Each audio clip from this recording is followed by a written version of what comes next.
ಮುಂಬರುವ ಪೀಳಿಗೆಗಳ ಆಶಾದೀಪವಾಗಿರುವ ನಮ್ಮ ಕಾರ್ಯಕ್ರಮದ ಇಂದಿನ ಮುಖ್ಯ ಅತಿಥಿಗಳ ಸ್ಥಾನವನ್ನು ಅಲಂಕರಿಸಿರುವಂತಹ ಶ್ರೀ ರಮೇಶ್ ಕುಮಾರ್ ಕೆಆರ್, ಮಾಜಿ ವಿಧಾನಸಭಾಧ್ಯಕ್ಷರು, ಕರ್ನಾಟಕ ಘನ ಸರ್ಕಾರ, ಇದೀಗ ತಮ್ಮ ನುಡಿಗಳಿಗಾಗಿ ನಮ್ಮ ಮುಂದೆ.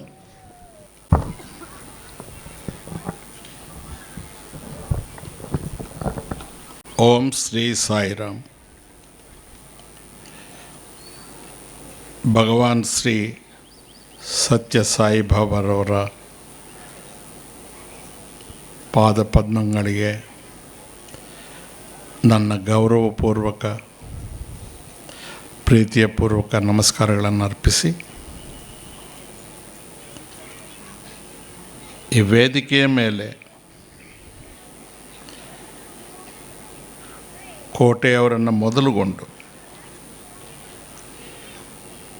ಯಾರೆಲ್ಲ ಆಸೀನರಿದ್ದೀರಿ, ಈ ಸಂಸ್ಥೆಯ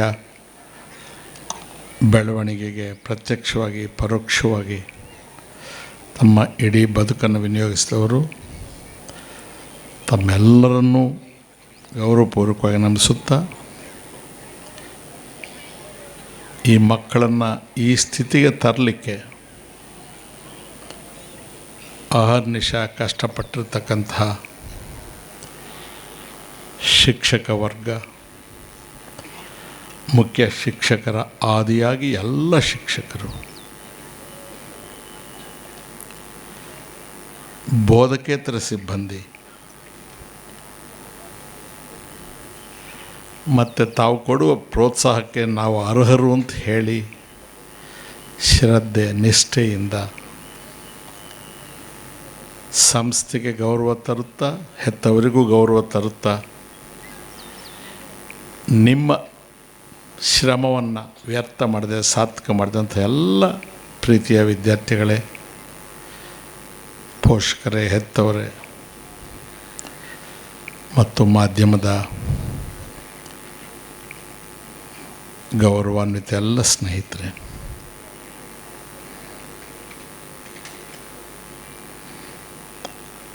ನಾನು ಏನು ಮಾತನಾಡಬೇಕು ಅನ್ನೋದನ್ನು ನಿಶ್ಚಯ ಮಾಡ್ಕೊಂಡು ಬಂದಿಲ್ಲ. ಸಂದಿಗ್ಧತೆಯಲ್ಲಿದ್ದೇನೆ. ಮಕ್ಕಳಿಗೆ ಮಾತಾಡಬೇಕಾ, ಶಿಕ್ಷಕರಿಗೆ ಮಾತಾಡಬೇಕಾ, ಮಾಧ್ಯಮದವರಿಗೆ ಮಾತಾಡಬೇಕಾ, ಪೋಷಕರಿಗೆ ಹೆತ್ತವರಿಗೆ ಮಾತನಾಡಬೇಕಂತ. ಆದ್ದರಿಂದ ಏನೆಲ್ಲ ಹೇಳ್ತೇನೆ, ಯಾರ್ಯಾರಿಗದು ಸಂಬಂಧಿಸುತ್ತೆ ನೀವೇ ಸ್ವೀಕರಿಸಿಕೊಳ್ಳಿ. ನಾನು ಕಳೆದ 6-7 ತಿಂಗಳಲ್ಲಿ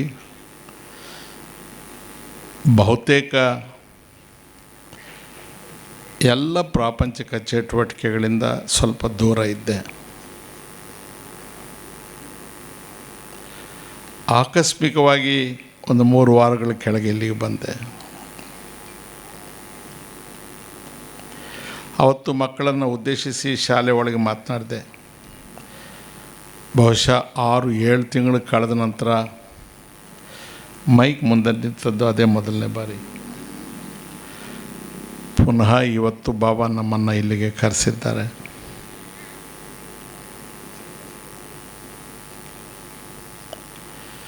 ನನಗೆ ಏನು ಮನಸ್ಸಿಗೆ ಬರುತ್ತೆ, ಏನು ಇಲ್ಲಿ ಹೇಳಲಿಕ್ಕೆ ಯೋಗ್ಯ ಅನಿಸುತ್ತೆ ಅದನ್ನಷ್ಟೇ ಪ್ರಸ್ತಾಪ ಮಾಡ್ತೇನೆ. ಇದು ವಾರ್ಷಿಕೋತ್ಸವ.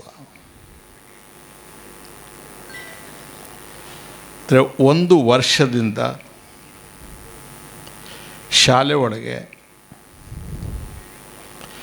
ನೀವೆಲ್ಲರೂ ಪರಿಶ್ರಮದಿಂದ ಎಲ್ಲಿಯೋ ಹುಟ್ಟಿ ಬೆಳೆದ ಮಕ್ಕಳನ್ನು ನಿಮ್ಮ ಮಕ್ಕಳಂತೆ ಪ್ರೀತಿಸಿ ಅವರಿಗೆ ಸಂಸ್ಕಾರವನ್ನು ಹೇಳಿಕೊಟ್ಟಿದ್ದೀರಿ, ಅಕ್ಷರ ಬೋಧನೆ ಮಾಡಿದ್ದೀರಿ, ಅವರಲ್ಲಿದ್ದ ಪ್ರತಿಭೆಯನ್ನು ಹೊರಗೆ ತೆಗೆಯಲಿಕ್ಕೆ ಪ್ರಯತ್ನ ಮಾಡಿದ್ದೀರಿ. ಶೈಕ್ಷಣಿಕ ವರ್ಷ ಅಂತ್ಯಕ್ಕೆ ಸಮೀಪಿಸ್ತಾ ಇದೆ. ಇದು ಒಂದು ಹಬ್ಬವಾಗಿ ಆಚರಣೆ ಮಾಡಲಿಕ್ಕೆ ನೀವು ಸೇರಿದ್ದೀರಿ. ಹಬ್ಬ ಅಂದರೆ ಸಂತೋಷ.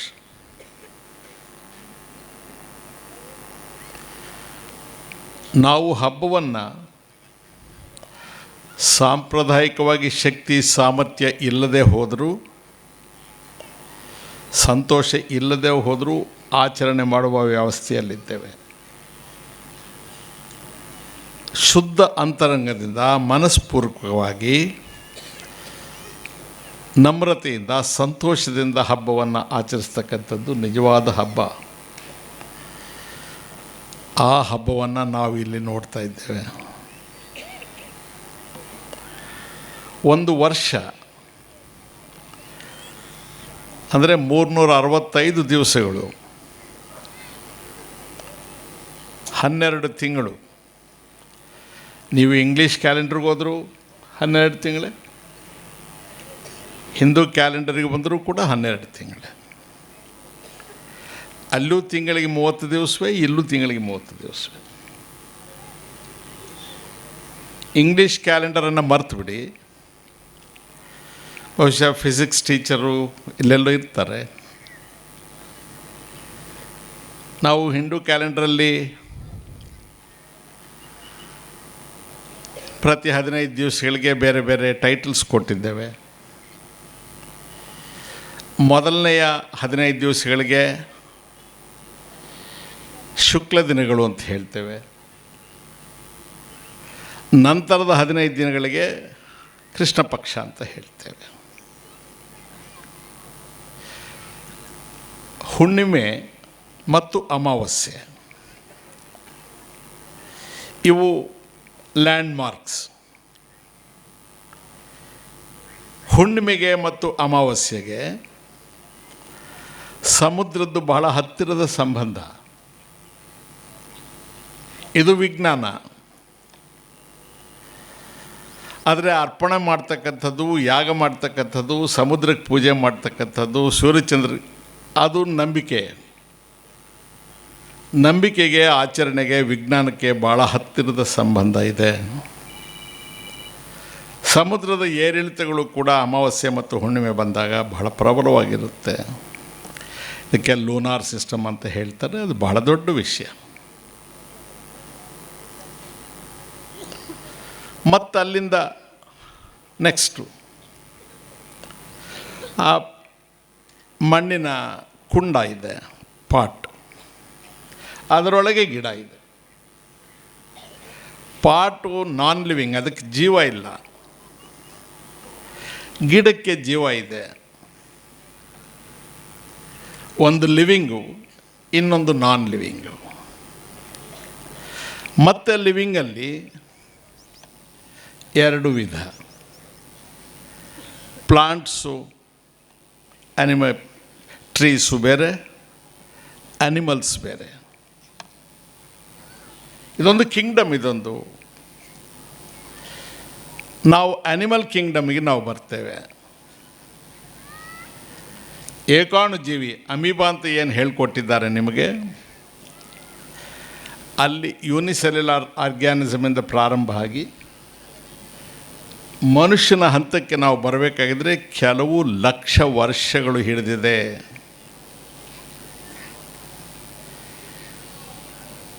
ರಾತ್ರಿ ಹಗಲಿನ ವ್ಯತ್ಯಾಸ ತಿಳ್ಕೊಳ್ಳಿಕ್ಕೆ, ಬೇಯಿಸಿ ತಿನ್ನೋದನ್ನು ಕಲ್ತ್ಕೊಳ್ಳಿಕ್ಕೆ,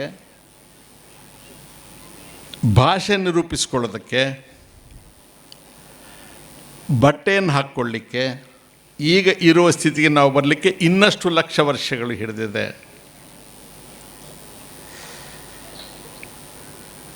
ಬಾಬಾರವರನ್ನು ನಾವು ಯಾಕೆ ನೆನಪಿಸ್ಕೊಳ್ಬೇಕು ಅಂತಂದರೆ, ಮನುಷ್ಯನ ಸ್ವರೂಪ ಬಂದಿದೆ ನಮಗೆ, ಬಟ್ಟೆನೂ ಬಂದಿದೆ, ಭಾಷೆನೂ ಬಂದಿದೆ. ಆದರೆ ನಮ್ಮ ಮೂಲ ಗುಣ, ಪ್ರಾಣಿಯ ಗುಣ ಹೋಗಿಲ್ಲ. ನಾವು ಮನುಷ್ಯರಾಗಿಲ್ಲ. ನಾವು ಮನುಷ್ಯರಾಗಬೇಕು, ಮನುಷ್ಯರನ್ನು ಮಾಡಬೇಕು ಅಂತಲೇ ಬಾಬಾ ಅವರು ಇಡೀ ಬದುಕೆಲ್ಲ ಅವರು ಸವಿಸಿದ್ದು. ಮಾನವೀಯ ಮೌಲ್ಯಗಳು. ಮಾಧ್ಯಮದ ಗೆಳೆಯರಲ್ಲಿ ವಿಶೇಷವಾಗಿ ವಿನಂತಿ ಮಾಡ್ತೇನೆ, ರಾಮ ನಂಬಿಕೆ, ಬುದ್ಧ ಚರಿತ್ರೆ, ಇತಿಹಾಸ, ಭಗವಾನ್ ಶ್ರೀ ಸತ್ಯಸಾಯಿ ಬಾಬಾರವರು ನಮ್ಮ ಒಡನೆ ಇದ್ದವರು, ಈಗಲೂ ಇದ್ದಾರೆ. ಇವರು ಮೂವರಿಗೆ ಒಂದು ಸಮಾನವಾದ ಗುಣ ಇದೆ. ಮರುದಿವಸ ಬೆಳಗ್ಗೆ ಎದ್ದು ಅಯೋಧ್ಯೆಗೆ ರಾಜ ಆಗಬೇಕು ಅಂತ ನಿಯಮಿತವಾಗಿದ್ದು, ಪಟ್ಟಾಭಿಷೇಕಕ್ಕೆ ಎಲ್ಲವೂ ಸಿದ್ಧವಾಗಿದ್ದು, ತನ್ನ ತಂದೆ ದಶರಥ ಕರೆದು, ಮಗನೇ ಇದು ಸಾಧ್ಯ ಇಲ್ಲಪ್ಪ, ನಿನಗೆ ನಾಳೆ ಬೆಳಗ್ಗೆ ಪಟ್ಟಾಭಿಷೇಕ ನಡೆಯೋದಿಲ್ಲ ಅಂತ ಹೇಳ್ತಾರೆ. ಅಲ್ಲಿಗೆ ನಿಲ್ಲಿಸೋದಿಲ್ಲ. ನೀನು ಇಲ್ಲಿ ಇರಲಿಕ್ಕೂ ಕೂಡದು, ನೀನು ಅರಣ್ಯಕ್ಕೆ ಹೋಗಬೇಕು ಅಂತ ಹೇಳ್ತಾರೆ. ನಾನು ಬೇರೆ ವಿಚಾರಗಳನ್ನು ಮಾತಾಡಿದ್ರೆ ಅದು ಎಲ್ಲೆಲ್ಲಿಗೂ ಹೋಗಿಬಿಡುತ್ತೆ. ಅಲ್ಲಿ ನಾನು ನಿರ್ಬಂಧಿಸ್ಕೊಳ್ತೇನೆ. ಒಬ್ಬ ರಾಜ ಆಗ್ತಕ್ಕಂಥವನಿಗೆ ರಾತ್ರಿ ಕಳೆದು ಬೆಳಗಾಗಿದ್ದರೆ ಪಟ್ಟಾಭಿಷಿಕ್ತನಾಗಬೇಕಾಗಿದ್ದವನಿಗೆ ರಾಜತ್ವವೂ ಇಲ್ಲ, ಕಿರೀಟವೂ ಇಲ್ಲ, ಪಟ್ಟಾಭಿಷೇಕವೂ ಇಲ್ಲ. ಅದರ ಬದಲಾಗಿ ಕಾಡಿಗೆ ಹೋಗಬೇಕು ಅಂದರೆ ಅವನ ಮನೋಸ್ಥಿತಿಯಲ್ಲಿ ಒಂದು ಚೂರು ಬದಲಾವಣೆ ಇರೋದಿಲ್ಲ. ಅಂದರೆ ರಾಮ ನಿರ್ವ್ಯಾಮೋಹಿ. ಇವತ್ತಿನ ಸ್ಥಿತಿಗೆ ಹೋಲಿಕೆ ಮಾಡಿಕೊಂಡಾಗ ನಮ್ಮ ವ್ಯಾಮೋಹಗಳು ನಮ್ಮನ್ನು ಎಷ್ಟು ಅಮಾನವೀಯವಾಗಿ ನಡೆಸ್ಕೊಳ್ತಾ ಇದೆ. ಆದ್ದರಿಂದಲೇ ರಾಮ ಮರ್ಯಾದಾ ಪುರುಷ, ನಾವಲ್ಲ. ಬುದ್ಧ ಅರಮನೆಯಲ್ಲಿರ್ತಾನೆ, ರಾಜನಾಗಿರ್ತಾನೆ, ಜಿಗುಪ್ಸೆ ಬರುತ್ತೆ. ಏನಿದೆಲ್ಲ ಈ ದೈಹಿಕ ಚಪಲಗಳು, ಈ ಸುಖ ಭೋಗ, ಆ ವಿರಕ್ತಿಯಿಂದ ಅರಮನೆಯಿಂದ ಬೀದಿಗೆ ಬರ್ತಾನೆ. ಈಗಿನ ಸ್ಥಿತಿಗೆ ಹೋಲಿಕೆ ಮಾಡಿಕೊಳ್ಳಿ. ನಾವು ಅರಮನೆಗೆ ಹೋಗಲಿಕ್ಕೆ ಪ್ರಯತ್ನ ಮಾಡ್ತೇವೆ ಹೊರತು ಅರಮನೆಯಿಂದ ಬೀದಿಗೆ ಬರಲಿಕ್ಕೆ ಪ್ರಯತ್ನ ಮಾಡ್ತೇವೆ. ನಿರ್ವ್ಯಾಮೋಹ. ಭಗವಾನ್ ಶ್ರೀ ಸತ್ಯಸಾಯಿ ಬಾಬಾ ನನ್ನ ಸರ್ವಸ್ವವೂ ಆಗಿರ್ತಕ್ಕಂಥ ಪರಮಾತ್ಮ ಈ ಸಾಲಿಗೆ ಸೇರಿದವರು. ಅವರಿಗೆ ಯಾವ ವ್ಯಾಮೋಹವೂ ಇಲ್ಲ. ಎಲ್ಲಿಯ ಪುಟ್ಟಪರ್ತಿ, ಎಲ್ಲಿಯ ಚೊಕ್ಕಾಡಿ, ಎಲ್ಲಿ ಮೇಘಾಲಯದ ಹುಡುಗ, ಇದಕ್ಕಿಂತ ಇನ್ನೇನು ಪವಾಡ ನಮಗೆ ಹೇಳಬೇಕು ಹೇಳ್ರಿ. ಸ್ವಲ್ಪ ಪವಾಡ ಅಂತ ಮಾತಾಡ್ತೀವಲ್ಲ. ಬಾಬಾರವ್ರದ್ದು ಮಠ ಅಲ್ಲ, ಉತ್ತರಾಧಿಕಾರಿ ಇಲ್ಲ, ಪೀಠ ಇಲ್ಲ, ಧರ್ಮ ಇಲ್ಲ, ಜಾತಿ ಕುಲ ಭಾಷೆ ಇಲ್ಲ. ಮಾನವ ಧರ್ಮ, ಮಾನವೀಯ ಮೌಲ್ಯ, ನಾರಾಯಣ ಸೇವೆ, ಅಪಾರವಾದ ಅನುಕಂಪ. ಅವರು ಪ್ರಾರಂಭಿಸಿರುವ ಆಸ್ಪತ್ರೆಗಳಲ್ಲಿ ಬಾಂಗ್ಲಾದೇಶದಿಂದ, ಪಾಕಿಸ್ತಾನದಿಂದ, ನೇಪಾಳದಿಂದ, ಇನ್ನಿತರ ದೇಶಗಳಿಂದ ಹೇಗೋ ಮಾಡಿ ಬಂದು ಪಾಪ ಚಿಕಿತ್ಸೆಗೆ ಒಳಪಟ್ಟು ವಾಪಸ್ಸು ಹೋಗಬೇಕಾಗಿದ್ರೆ ಅವರ ಹತ್ರ ಹಣ ಇರೋದಿಲ್ಲ. ನಾನು ಹೇಳುವ ಒಂದು ಮಾತು ಕೂಡ ಉತ್ಪ್ರೇಕ್ಷೆ ಅಲ್ಲ. ಬಾಬಾರವರು ಅದನ್ನು ಸಹಿಸೋದಿಲ್ಲ, ಸುಳ್ಳು ಹೇಳಿದ್ರೆ, ಅಪಪ್ರಚಾರ ಮಾಡಿದ್ರೆ. ತನ್ನ ಜೀವ ಕಾಪಾಡಿಕೊಳ್ಳಲಿಕ್ಕೂ ಕೂಡ ಶಕ್ತಿ ಇಲ್ಲದೆ ಇರ್ತಕ್ಕಂಥ ಆರ್ಥಿಕ ದುರ್ಬಲರಿಗೆ ನಾನಿದ್ದೇನೆ, ನನ್ನ ಆಸ್ಪತ್ರೆ ಇದೆ, ಬಾ ಮಗನೇ ಅಂತ ಹೇಳಿ, ಬಾ ಮಗಳೇ ಅಂತ ಹೇಳಿ ಅವರಿಗೆ ಒಂದು ಧೈರ್ಯ ಕೊಟ್ಟು ಚಿಕಿತ್ಸೆ ಕೊಟ್ಟು ವಾಪಸ್ಸು ಹೋಗಬೇಕಾಗಿದ್ದರೆ ಅವರಿಗೆ ಬಸ್ಸಿಗೋ ಟ್ರೈನಿಗೋ ಕೂಡ ದುಡ್ಡು ಕೊಟ್ಟು ಕಳಿಸ್ತಾರೆ ಅಂದರೆ ಇದು ಯಾರಿಗೆ ಸಾಧ್ಯ?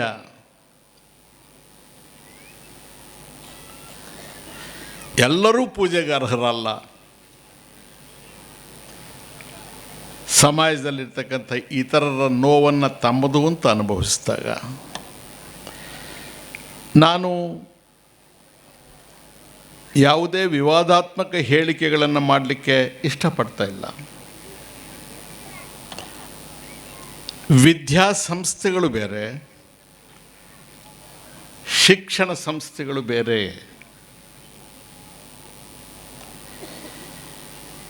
ವಿದ್ಯಾಸಂಸ್ಥೆಗಳಲ್ಲಿ ಸಂಸ್ಕಾರಕ್ಕೆ ಪ್ರಾಧಾನ್ಯತೆ ಇರುತ್ತೆ. ಸಂಸ್ಕಾರ ಅಂತಂದರೆ ಚಿಕ್ಕವರು ದೊಡ್ಡವರು ಕೂತ್ಕೊಳ್ಳೋದು, ಹೇಳೋದು, ಮಾತನಾಡುವುದು, ಗೌರವದಿಂದ ನಡ್ಕೊಳ್ಳೋದು, ಇನ್ನೊಬ್ಬರ ದುಃಖವನ್ನು ತಮ್ಮದಾಗಿ ಭಾಗ ಮಾಡಿಕೊಳ್ಳೋದು, ಮತ್ತೊಬ್ಬರ ಸಂತೋಷವನ್ನು ತಮ್ಮದಾಗಿ ಹಂಚಿಕೊಳ್ಳುವುದು,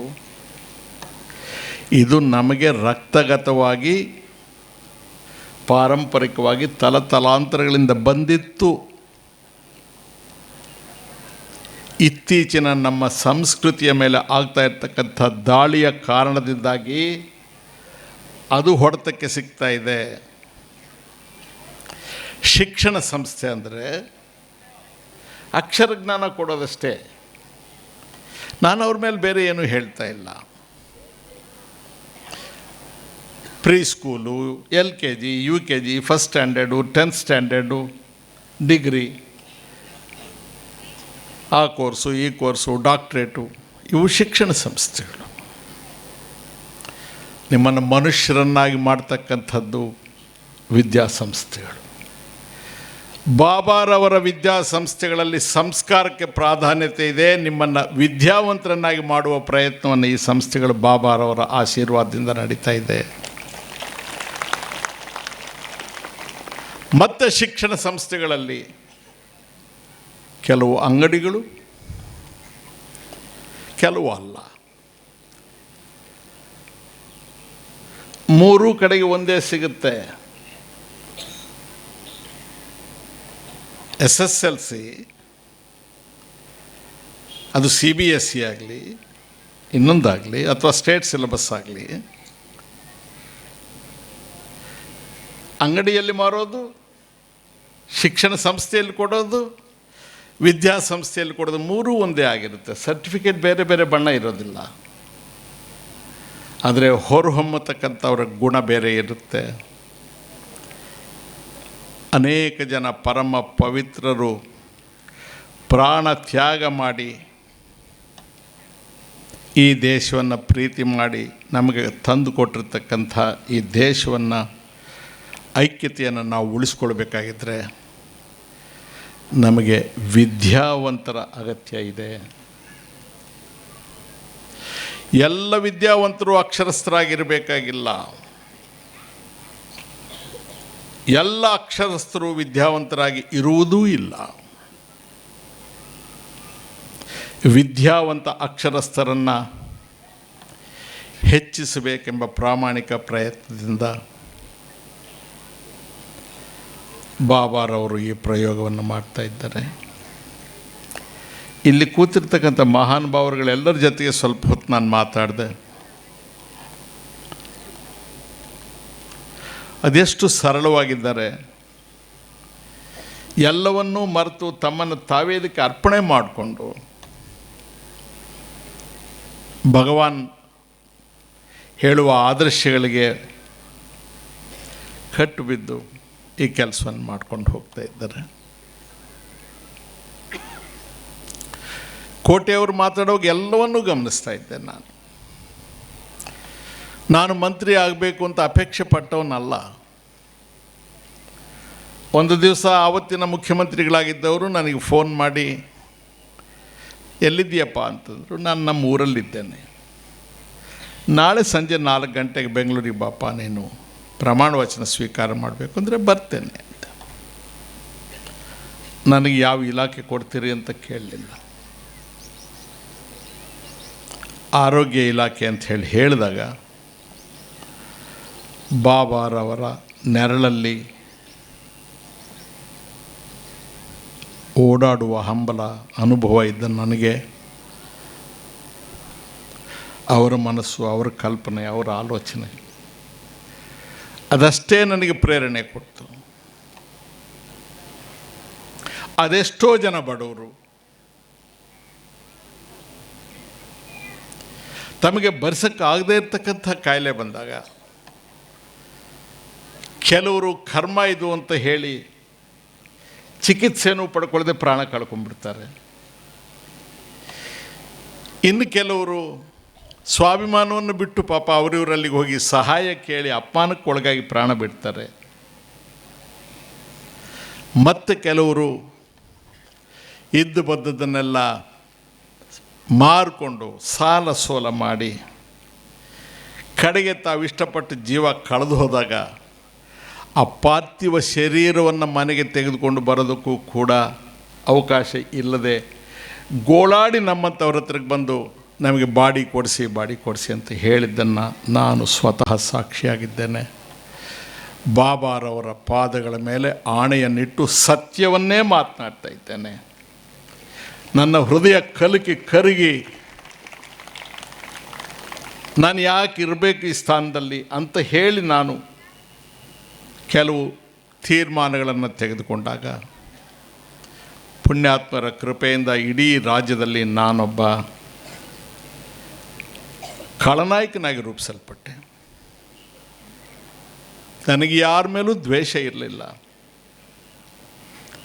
ನನ್ನಂಥವರು, ನನ್ನ ವರ್ಗಕ್ಕೆ ಸೇರಿದವರು, ನನ್ನ ಸುತ್ತಮುತ್ತ ಇದ್ದವರು, ನನ್ನ ಬಾಬಾ ಪ್ರೀತಿಸಿದವರು, ಯಾರಿಗೆ ಅವ್ರು ಸಹಾಯ ಮಾಡಬೇಕು ಅಂತಿದ್ರು ಅವರಿಗೆ ಜೀವನದಲ್ಲಿ ಒಂದು ನೆಮ್ಮದಿ ಬರಲಿ. ಸರ್ಕಾರಕ್ಕೆ ಶಕ್ತಿ ಇದೆ, ಸಾಮರ್ಥ್ಯ ಇದೆ. ಆದರೆ ನನ್ನ ಆಟ ಜರುಗಲಿಲ್ಲ. ಬಾಬಾ ಯಾಕೆ ಅದನ್ನು ನಿಲ್ಲಿಸಿದ್ದಾರೋ ಅವರಿಗಷ್ಟೇ ಗೊತ್ತಾಗಬೇಕು. ಅನೇಕ ವೇಳೆ ಅವರ ಸೂತ್ರಗಳು, ಅವರ ಮಾಯೆ ನಮಗೆ ತಿಳಿಯೋದಿಲ್ಲ. APJ ಅಬ್ದುಲ್ ಕಲಾಂ ಅವರ ಹೆಸರಿನಲ್ಲಿ ನೀವು ಒಂದು ಅವಾರ್ಡ್ ಕೊಡ್ತೀರಿ. ಎಂತಹ ಕರ್ಮಯೋಗಿ, ಅತ್ಯಂತ ಬಡ ಕುಟುಂಬದಲ್ಲಿ ಹುಟ್ಟುತ್ತಾನೆ, ತನಗೆ ಯಾರ ಸಹಾಯವೂ ಇಲ್ಲ, ದೈವಕೃಪೆ ಒಂದು ಬಿಟ್ಟರೆ. ಅಂಥ ದೊಡ್ಡ ವಿಜ್ಞಾನಿ ದೇಶ ಕಟ್ತಾನೆ. ದೇಶದ ರಾಷ್ಟ್ರಪತಿಯಾಗಿ 5 ವರ್ಷ ಸೇವೆ ಸಲ್ಲಿಸಿ ನಿವೃತ್ತರಾದ ಮೇಲೂ ಕೂಡ ತಾನು ಇಷ್ಟಪಟ್ಟ ಶಿಕ್ಷಕ ವೃತ್ತಿಯನ್ನು ಮುಂದುವರಿಸ್ತಾರೆ. ಪಾಠ ಮಾಡ್ತಾ ಪ್ರಾಣ ಬಿಡ್ತಾರೆ. ಅವರ ಹೆಸರಿನಲ್ಲಿ ಒಂದು ಅವಾರ್ಡ್ ಕೊಡ್ತಕ್ಕಂಥದ್ದೇ ಭಗವಾನ್ ಬಾಬಾರವರ ಆದರ್ಶ. ಅದಕ್ಕೆ ನಾನು ಇಲ್ಲಿಗೆ ಬಂದಿರೋದು. ಅದೇ ನಮಗೆ ಹೆಮ್ಮೆ ತರುವ ವಿಷಯ.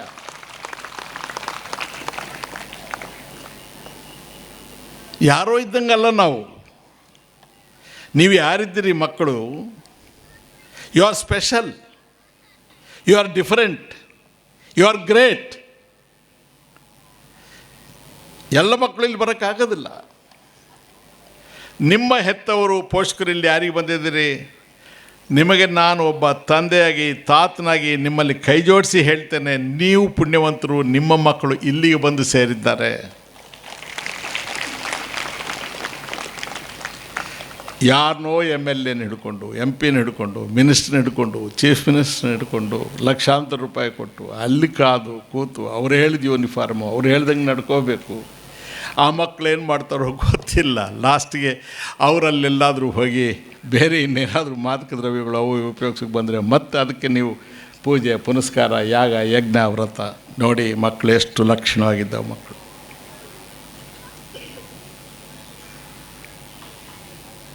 ನಾವು ಅರ್ಥ ಮಾಡ್ಕೊಳ್ಬೇಕು. ನಾನು ಹೇಳಿದಾಗ ಏಕಾಣುಜೀವಿ ಅಮೀಬಾಯಿಂದ ಪ್ರಾರಂಭ ಆದಂತಹ ಮನುಷ್ಯನ ಸ್ಥಿತಿಗೆ ಬಂದಿರತಕ್ಕಂಥ ಎಲ್ಲ ಮನುಷ್ಯರು ನಾವು ಮನುಷ್ಯರಲ್ಲ. ಮನುಷ್ಯನ ಆಕಾರವನ್ನು ಅಷ್ಟೇ ಪಡ್ಕೊಂಡಿದ್ದೇವೆ. ಮನುಷ್ಯನನ್ನು ಮನುಷ್ಯನ ಹಾಗೆ ಮಾಡ್ತಕ್ಕಂಥದ್ದೇ ಭಗವಾನ್ ಬಾಬಾರವರ ದೀಕ್ಷೆ. ಅದಕ್ಕಾಗಿ ನಾವೆಲ್ಲರೂ ಕೂಡ ಬದ್ಧರಾಗಿರಬೇಕು. ಹಣ ಪ್ರಧಾನ ಅಲ್ಲ ಇಲ್ಲಿ. ನನಗೆ ಟೈಮು ಇನ್ನೊಂದು 5 ನಿಮಿಷ ಆಗ್ಬೋದಲ್ಲ, ಯಾಕಂದರೆ ಮಕ್ಕಳು ಪಾಪ ಸಾಂಸ್ಕೃತಿಕ ಕಾರ್ಯಕ್ರಮ ಎಲ್ಲ ಇರುತ್ತೆ, ಪೇರೆಂಟ್ಸು ಬೇಜಾರಾಗಬಾರ್ದು. ನಾನು ಹೇಳಿದೆ, ನಾ ಪ್ಲಾನ್ ಮಾಡ್ಕೊಂಡಿಲ್ಲ, ಏನು ಮನಸ್ಸಿಗೆ ಬರುತ್ತೆ ಅದನ್ನು ಮಾತಾಡ್ತಾ ಹೋಗ್ತೀನಿ ಅಂತ. ಶಿಕ್ಷಕರು ಅವರು ಮನುಷ್ಯರೇ. ಅವರಿಗೆ ವೈಯಕ್ತಿಕ ಜೀವನದಲ್ಲಿ ಅವ್ರದ್ದೇ ಸಮಸ್ಯೆಗಳಿರುತ್ತೆ. ಆದರೆ ಇಲ್ಲಿ ಬಂದ ತಕ್ಷಣ ತಮ್ಮ ಸಮಸ್ಯೆಗಳನ್ನು ಮರೆತು ಬಿಡ್ತಾರೆ. ಅವರು ಮನೇಲಿ ತಮ್ಮ ಮಕ್ಕಳೇನಾಗಿರ್ತಾರೆ ಅನ್ನೋದು ಕೂಡ ಯೋಚನೆ ಮಾಡೋದಿಲ್ಲ. ಈ ಮಕ್ಕಳನ್ನು ತಮ್ಮ ಮಕ್ಕಳು ಅಂತ ಆಲಂಗಿಸ್ಕೊಳ್ತಾರೆ. ಅದು ಎಂತಹ ತ್ಯಾಗ,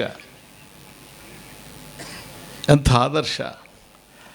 ಅದಕ್ಕೆ ಆಡಳಿತ ಮಂಡಳಿಯ ಸಹಕಾರವೂ ಬೇಕು, ಅವರಿಗೆ ಮಾನ್ಯತೆಯೂ ಬೇಕು, ಮರ್ಯಾದೆಯೂ ಬೇಕು. ನನಗೆ ಎಷ್ಟು ಸಂಬಳ ಸಿಗುತ್ತೆ ಅನ್ನೋದು ಮುಖ್ಯ ಅಲ್ಲ, ನನ್ನನ್ನೆಷ್ಟು ಪ್ರೀತಿ ಗೌರವದಿಂದ ಮಾನ್ಯತೆಯಿಂದ ಇಲ್ಲಿ ಕಾಣ್ತಾರೆ ಅಂತಕ್ಕಂಥದ್ದು ಮುಖ್ಯ. ಮಾನಸಿಕ ನೆಮ್ಮದಿ ಇಲ್ಲದೆ ಹೋದರೆ ಶಿಕ್ಷಕರಿಗೆ ಕೆಲಸ ಮಾಡೋಕ್ಕಾಗೋದಿಲ್ಲ. ಅವರಿಗೆ ಶಿಕ್ಷಕರಿಗೆ ನೆಮ್ಮದಿ ಇಲ್ಲದೆ ಹೋದ್ಮೇಲೆ ಪಾಠ ಮಕ್ಕಳಿಗೆ ಮಾಡೋಕ್ಕಾಗೋದಿಲ್ಲ, ಮಕ್ಕಳಿಗೆ ಹತ್ತೋದು ಇಲ್ಲ. ಈ ಸೌಹಾರ್ದಯುತ ಸಂಬಂಧ ಇದೆಯಲ್ಲ, ನಮಗೆ ಪ್ರಾಥಮಿಕ ಶಿಕ್ಷಣದ ವಲಯದಲ್ಲಿ ಕೋಟ್ಯಾಂತರ ರೂಪಾಯಿ ಚೆಲ್ತಾ ಇದ್ದೇವೆ ನಾವು. ಭಾಳ ಸಲ ಕಣ್ಣೀರಿಟ್ಕೊಂಡು ಅಸೆಂಬ್ಲಿಯಲ್ಲಿ ಹೇಳಿದ್ದೇನೆ ನಾನು, ಹೆಚ್ಚು ಹಣ ಬೇಕಾಗಿಲ್ಲ. ಉತ್ತಮ ಗುಣಮಟ್ಟದ ಶಿಕ್ಷಣವನ್ನು ಸಾರ್ವಜನಿಕ ವಲಯದಲ್ಲಿ ಸರ್ಕಾರದ ಮುಖ್ಯ ಎಲ್ಲ ಮಕ್ಕಳಿಗೂ ನಾವು ಕೊಡೋದು ನಮಗೆ ಸಾಧ್ಯ ಆಗದೆ ಹೋದರೆ ನಾವೊಂದು ನಾಗರಿಕ ಸಮಾಜವಾಗಿ ಮುಂದಕ್ಕೆ ಬೆಳೆಯೋದು ಸಾಧ್ಯವಿಲ್ಲ. ಪ್ರಾಥಮಿಕ ಶಿಕ್ಷಣದ ಹಂತದಲ್ಲೇ ಮಕ್ಕಳನ್ನು ವರ್ಗಗಳಾಗಿ ವಿಂಗಡಿಸಿ,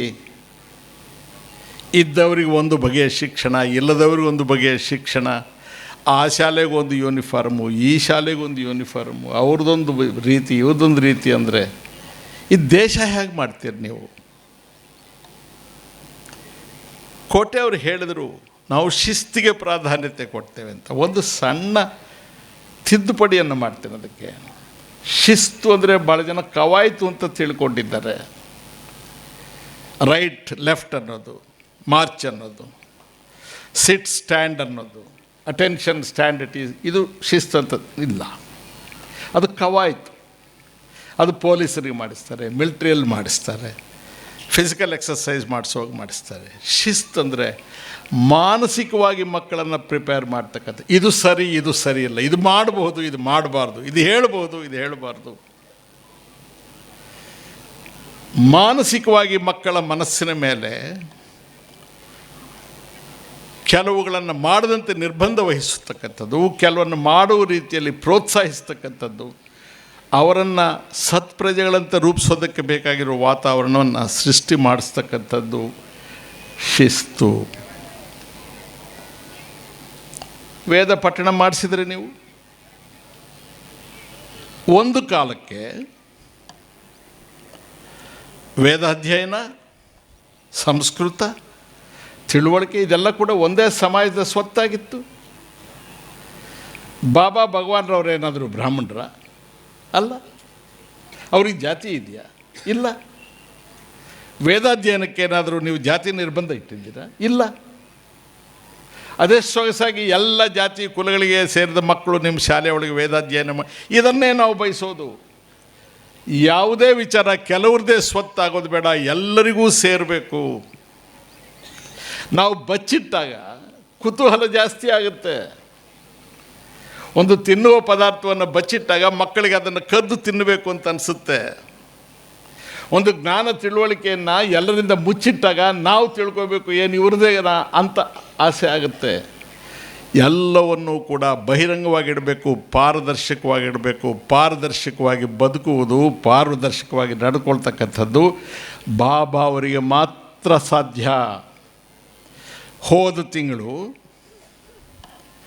23ನೇ ತಾರೀಕು, ಕರೆಕ್ಟಾಗಿ ಇವತ್ತಿಗೆ ಒಂದು ತಿಂಗಳು ಹಿಂದೆ ಅವರ ಜನ್ಮದಿನ. 22ನೇ ತಾರೀಕು ಸತ್ಯಸಾಯಿ ವಿಶ್ವವಿದ್ಯಾಲಯದ ವಾರ್ಷಿಕೋತ್ಸವ, ಘಟಿಕೋತ್ಸವ. 23ನೇ ತಾರೀಕು ಸೆಂಟ್ರಲ್ ಟ್ರಸ್ಟ್ನವರು ತಮ್ಮ ಇಡೀ ಲೆಕ್ಕ ಬಂದಿರತಕ್ಕಂಥ ಭಕ್ತಾದಿಗಳಿಗೆ ಒಪ್ಪಿಸ್ತಾರೆ. 260 ಕೋಟಿ ರೂಪಾಯಿಗಳಷ್ಟು ಭಕ್ತರಿಂದ ಬಂದಿತ್ತು. ಇಂಥದ್ದಕ್ಕೆ ಖರ್ಚು ಮಾಡಿದ್ದೇವೆ, ನಮ್ಮ ಪರಿಸ್ಥಿತಿ ಹೀಗಿದೆ ಅಂತ. ನಾವು ಇವತ್ತು ಸಂವಿಧಾನಬದ್ಧವಾಗಿ ಜವಾಬ್ದಾರಿ ಹೊತ್ತಿರ್ತಕ್ಕಂತಹ ಸಂಸ್ಥೆಗಳು, ವ್ಯಕ್ತಿಗಳು ಲೆಕ್ಕ ಕೊಡಲಿಕ್ಕೆ ಹಿಂದೆ ಮುಂದೆ ಹೋದಾಗ, ಕೊಡುವ ಲೆಕ್ಕದಲ್ಲಿ ನ್ಯೂನತೆಗಳಿದ್ದಾಗ, ಒಂದು ಸೇವಾ ಸಂಸ್ಥೆ ಬಾಬಾರವರು ಪ್ರಾರಂಭಿಸಿದ ಸೇವಾ ಸಂಸ್ಥೆ ಬಾಬಾರವರು 2011ರಲ್ಲಿ ಗತಿಸಿ ಹೋಗ್ತಾರೆ. ಇವತ್ತಿಗೂ ಕೂಡ ಆ ಲೆಕ್ಕವನ್ನು ಜನರ ಮುಂದೆ ಇಡ್ತಕ್ಕಂಥ ನೈತಿಕ ಬಲ, ಧೈರ್ಯ ಇದೆಯಲ್ಲ, ಅದು ಈ ದೇಶಕ್ಕೆ ಇವತ್ತು ಅಗತ್ಯ. ಇದನ್ನು ನಾವು ಅನುಕರಿಸಬೇಕು. ಬಹುಶಃ ಹೋಗ್ತಾ ಇದ್ದರೆ ಬೆಳಗಿನ ಜಾವದವರೆಗೂ ನಾನು ಮಾತನಾಡ್ತೇನೆ. ಬಾಬಾರವರು ಇಲ್ಲಿ ನಿಲ್ಲಿಸು, ಸಾಕಪ್ಪ ನಿಂದು ಪುರಾಣ ಅಂತ ಹೇಳ್ತಿದ್ದಾರೆ. ಭಾಳ ಜನ ಇದ್ರಿ ಈ ರಾಜ್ಯದಲ್ಲಿ. ನಾನಿವತ್ತು ಯಾವ ಸ್ಥಾನದಲ್ಲೂ ಇಲ್ಲ. ನಾನು ಈ ಸದ್ಯಕ್ಕೆ ಯಾವ ಸ್ಥಾನದ ಆಕಾಂಕ್ಷೆಯೂ ಅಲ್ಲ, ಅಪೇಕ್ಷಿತನೂ ಅಲ್ಲ. ನನಗೆ ಸ್ವಲ್ಪ ಹೆಚ್ಚು ವೈರಾಗ್ಯದ ಕಡೆಗೆ ವಾಲ್ತಾ ಇದ್ದೇನೆ. ನನ್ನಿಂದ ಏನೂ ಪ್ರಯೋಜನ ಇಲ್ಲ, ನಿಷ್ಪ್ರಯೋಜಕ ನಾನು. ಆದರೆ ಇಂತಹ ಒಂದು ಮಹಾನ್ ಸಂಸ್ಥೆ, ನಿಮ್ಮಂಥ ನಿರ್ವ್ಯಾಮೋಹಿಗಳ ಮಹಾಕೂಟ ಭಕ್ತಾದಿಗಳು ನನ್ನ ಮೇಲೆ ಕರುಣೆ ಇಟ್ಟು ನನ್ನನ್ನಿಲ್ಲಿ ಕರೆಸಿ ನನಗೆ ಇವತ್ತು ಸಂಜೆ ನಿಮ್ಮ ಜೊತೆ ಕಾಲ ಕಳಿಬೇಕು ಅಂತಕ್ಕಂಥ ಒಂದು ಏನು ಅಪೂರ್ವ ಅವಕಾಶ ಕೊಟ್ಟಿದ್ದೀರಿ. ಇದು ಬಹುಶಃ ನನ್ನ ಹೆತ್ತ ತಾಯಿ, ನನಗೆ ಜನ್ಮ ಕೊಟ್ಟ ತಂದೆ ನನ್ನ ಜೊತೆ ಇದ್ದು ನನ್ನ ಏಕಾಂಗಿಯನ್ನಾಗಿ ಮಾಡಿ ಹೋದ ನನ್ನ ಧರ್ಮಪತಿ ಇವರು ಮಾಡಿದ ಪುಣ್ಯ ಅಂತ ನಾನು ಭಾವಿಸಿದ್ದೇನೆ. 1979ರಲ್ಲಿ ಬಾಬಾ ಇಲ್ಲಿಗೆ ಬರ್ತಾರೆ. 88ರಲ್ಲಿ ಸಂಸ್ಥೆ ಪ್ರಾರಂಭ ಆಗುತ್ತೆ. ತಾವೆಲ್ಲರೂ ಬಹುಶಃ ಒಬ್ಬರೊಬ್ಬರು ನಿಮ್ಮ ಆತ್ಮಕಥೆಯನ್ನು ಬರೆದರೆ ಅದು ಎಷ್ಟು ದೊಡ್ಡ ಇತಿಹಾಸವನ್ನೇ ನೀವು ಬರೀಬೋದು. ಈ ಸಂಸ್ಥೆ ಕಟ್ಟೋದಕ್ಕೆ ನೀವು ಎದುರಿಸಿದ ಸಮಸ್ಯೆಗಳು, ನೀವು ಅನುಭವಿಸಿರ್ತಕ್ಕಂಥ ಅನುಭವಗಳು, ಅಪಮಾನಗಳು, ಸಂತೋಷದ ಗಳಿಗೆಗಳು ಅದೆಷ್ಟಾಗುತ್ತೋ ಗೊತ್ತಿಲ್ಲ. ನಿಮ್ಮೆದುರಿಗೆ ನಾನು ತೃಣಮಾತ್ರದವನೂ ಅಲ್ಲ. ನನ್ನನ್ನು ಮುಖ್ಯ ಅತಿಥಿ ಅಂತ ನಿಮ್ಮ ಕಾಂಪೇರ್ ಮಾಡ್ತಕ್ಕಂಥವರು ನನ್ನ ಬಗ್ಗೆ ಕೆಲವು ಒಳ್ಳೆ ಮಾತುಗಳನ್ನು ಹೇಳಿದ್ದಾರೆ. ನನಗೆ ನನ್ನ ತಾಯಿ ಅಂದರೆ ಮಹಾಪ್ರಾಣ. ಕಾರಣ ಇಷ್ಟೇ, ಎಲ್ಲರಿಗೂ ತಾಯಿ ಅಂದರೆ ಪ್ರೀತಿ ಇರುತ್ತೆ. ನಾವು 8 ಜನ ಮಕ್ಕಳು, ಹಳ್ಳಿ ಜೀವನ. ನಾನು ಕಡೆ ಮಗ. ಅದು ಅವಿಭಜಿತ ಕುಟುಂಬ, ಜನ ಜಾಸ್ತಿ ಇದ್ದರು. ನನ್ನ ತಾಯಿಗೆ ಅಕ್ಷರಜ್ಞಾನ ಇಲ್ಲ. ಈ ಮಕ್ಕಳೆಲ್ಲ ಶಾಲೆಗೆ ಬರ್ತಾರ ಅಂತ ಯಾರೂ ನೋಡೋರು ಇರಲಿಲ್ಲ ಮನೆಯೊಳಗೆ. ನಾನು ಶಾಲೆಗೆ ಅಂತ ಹೊರಟು ಬಿಡ್ತಿದ್ದೆ. ನಮ್ಮ ಮನೆಯಿಂದ ಒಂದು 10 ಹೆಜ್ಜೆ ಅಷ್ಟೇ. ನಾನು ಶಾಲೆಗೆ ಭಾಳ ದಿವಸ ಹೋಗ್ತಾ ಇರಲಿಲ್ಲ. ಒಬ್ಬರು ಮೇಷ್ಟ್ರು ನಮ್ಮ ಮನೆಗೆ ಊಟಕ್ಕೆ ಬರೋರು. ಅವ್ರಿಗೆ ಗೊತ್ತಿತ್ತು ನಾನು ಶಾಲೆಗೆ ಹೋಗ್ತಾ ಇಲ್ಲ ಅಂತ. ಅವ್ರಿಗೆ ಏನು ಕರುಣೆ ಹುಟ್ಟುತ್ತೋ ಗೊತ್ತಿಲ್ಲ. ನನ್ನ ತಾಯಿಗೆ ಬಂದು ಅವ್ರು ಹೇಳ್ತಾರೆ, ಅಮ್ಮ ಈ ಹುಡುಗ ಶಾಲೆಗೆ ಬರ್ತಾ ಇಲ್ಲ ಅಂತ. ನನ್ನ ತಾಯಿಗೆ ತನಗೆ ಅಕ್ಷರಜ್ಞಾನ ಇಲ್ಲ, ಓದಬೇಕು, ಮಕ್ಕಳು ಅಕ್ಷರಜ್ಞಾನ ಪಡ್ಕೊಳ್ಬೇಕು, ವಿದ್ಯಾವಂತರಾಗಬೇಕು ಅಂತ ಭಾಳ ಹುಚ್ಚು ಆಕೆಗೆ. ಒಂದು ಸೇದ್ ಬಾವಿ ಇತ್ತು ನಮ್ಮ ಮನೆಯಲ್ಲಿ. ನನ್ನನ್ನು ಅಲ್ಲಿ ಕರ್ಕೊಂಡೋಗಿ ನಿಲ್ಲಿಸಿ, ನೀನು ಸ್ಕೂಲ್ಗೆ ಹೋಗ್ತೀಯಾ, ಇಲ್ಲ ನನ್ನ ಬಾವಿಗೆ ಬಿದ್ದೋಗ್ಲ ಅಂತ ಹೇಳಿದ್ರು. ಆ ದಿವಸ ನಾನು ಸ್ಕೂಲಿಗೆ ಹೋಗೋದಕ್ಕೆ ಪ್ರಾರಂಭ ಮಾಡಿದೆ. ಅಕ್ಷರಜ್ಞಾನವಿಲ್ಲದೆ ಹೋದರೂ ಕೂಡ ಯಾವ ಡಾಕ್ಟ್ರೇಟ್ಗೂ ಕಡಿಮೆ ಇಲ್ಲದಂತಹ ಪರಿಜ್ಞಾನ ಇದ್ದಂಥ ಹೆಣ್ಣು. ಹೇಗೆ ಬದುಕಬೇಕು ನಾವು ಈ ಸಮಾಜದಲ್ಲಿ, ಸ್ವಾಭಿಮಾನದಿಂದ ಬದುಕಬೇಕು ಅಂತ ನನಗೆ ಹೇಳಿಕೊಟ್ಟವಳು. ನಾನು ಬಾಬಾ ಅವ್ರ ಹತ್ರ ನಿಂತಾಗ, ಬಾಬಾ ಅವ್ರು ನನಗೆ ಕರೆದಾಗ, ಇಂಟರ್ವ್ಯೂ ಕೊಟ್ಟಾಗ, ಪ್ರತಿ ಸಲ ನನಗೊಂದು ಒಳ್ಳೆಯ ಅವಕಾಶ ಸಿಕ್ಕಿದಾಗ, ಅಮ್ಮ ನೀನೆಷ್ಟು ಪುಣ್ಯ ಮಾಡಿದ್ಯಮ್ಮ, ನನಗೆ ಜನ್ಮ ಕೊಟ್ಟಿಲ್ಲಮ್ಮ, ನಾನು ಈ ಸೌಭಾಗ್ಯಕ್ಕೆ ಅರ್ಹನಾಗಿದ್ದೇನೆ ಅಂತ ನನ್ನ ತಾಯಿ ನೆನಪು. ಈ ದಿವಸವೂ ಕೂಡ ಪ್ರಧಾನವಾಗಿ ಆಕೆಯ ಪುಣ್ಯ ನನಗೆ ಇಲ್ಲಿ ವೇದಿಕೆ ಸಿಕ್ಕಿದೆ.